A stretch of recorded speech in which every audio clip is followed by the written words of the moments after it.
if one wanted to read the book, that's certainly a good way to get a sense of it. But I am very aware that we're under a lot of time pressure in today's workplace. And so one of the things, if people were interested in simplicity, would be to attend a public workshop, get a sense of just what the tools are, how they work, and see if that would be then worthwhile to take back to your organization.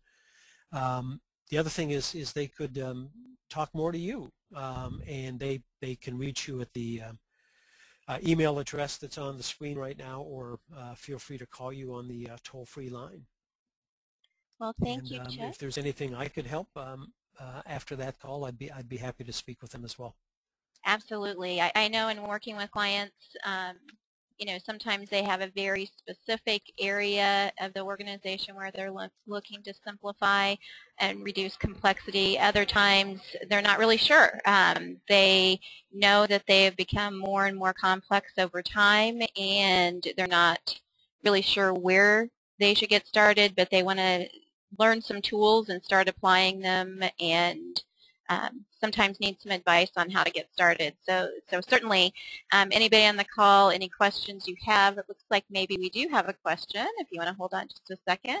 How does simplicity work in an organization where process efficiency experts, black belts, are deployed into the organization? If I could get some more clarification on that, I am not a big Six Sigma person in terms of any knowledge. I think it's a great process. I just don't know a whole lot about it. So I'm afraid I wouldn't know how to address that question.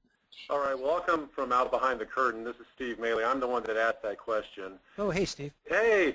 And what we have here at Cessna is we are very much into Six Sigma and Lean, and looking into simplicity as well. And we have sort of a model where we have identified individuals that go to the Six Sigma training and then come back out, and then they're deployed into different areas where they may not have knowledge of the process and thus are trying to simplify it. You had said earlier it would be good to have training done for those individuals that had, it sounded like, personal experience with the process.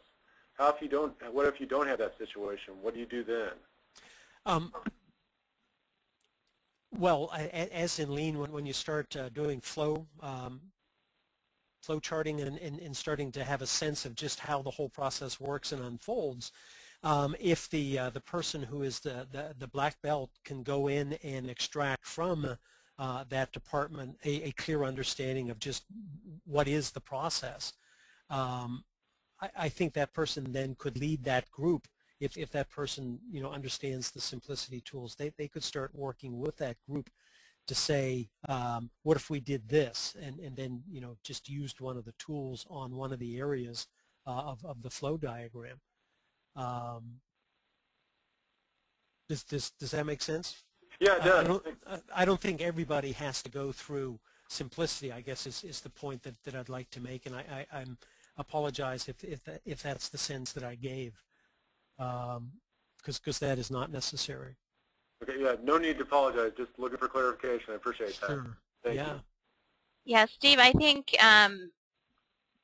we've seen a lot of success in applying Six Hats and lateral thinking tools within the green belt and black belt curriculum, and then they use those tools when they're facilitating with groups, and not everybody that they are facilitating is familiar with the tools, but they guide them through the tools. And simplicity would be, that same, would be a structure that the black belts are using to help teams reduce complexity. Any other questions? Yeah, just one more comment on that for Steve. I think one of the interesting additions that simplicity adds to both Lean and Six Sigma is the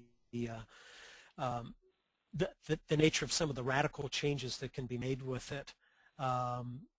It goes beyond just incremental or continuous improvement. It can allow for major changes, and hence that's why the caution of really understanding where we're applying it and what the repercussions would be. because it can be quite dramatic. Okay, I think we have another question here, Chuck. He has another. Steve, go ahead when you're ready. Yeah, it's me again. Just curious.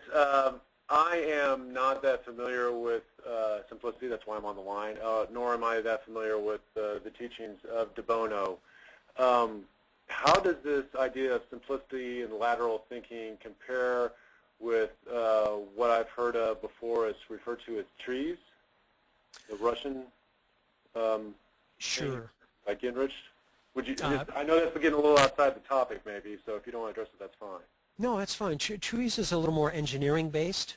It's I think it was designed by either a physicist or an engineer, Russian, and its forces and counter forces has a lot to do with the TRIZ approach, and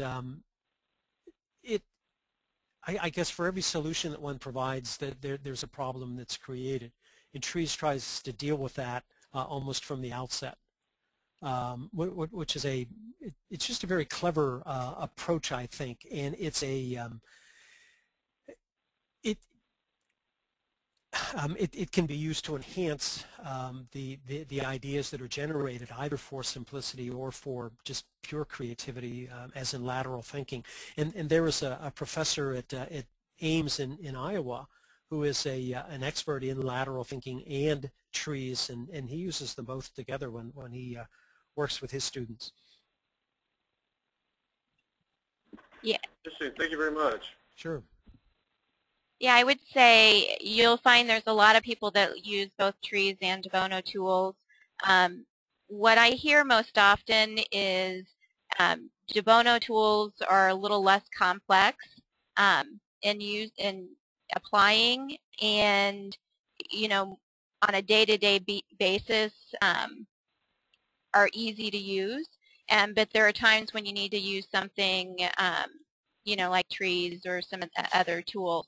And that's the nice thing about, simplicity, is it's not going to be in conflict with any of these other methods that are being used. Do you agree, Chuck? Oh, yeah, very much so. Any additional questions?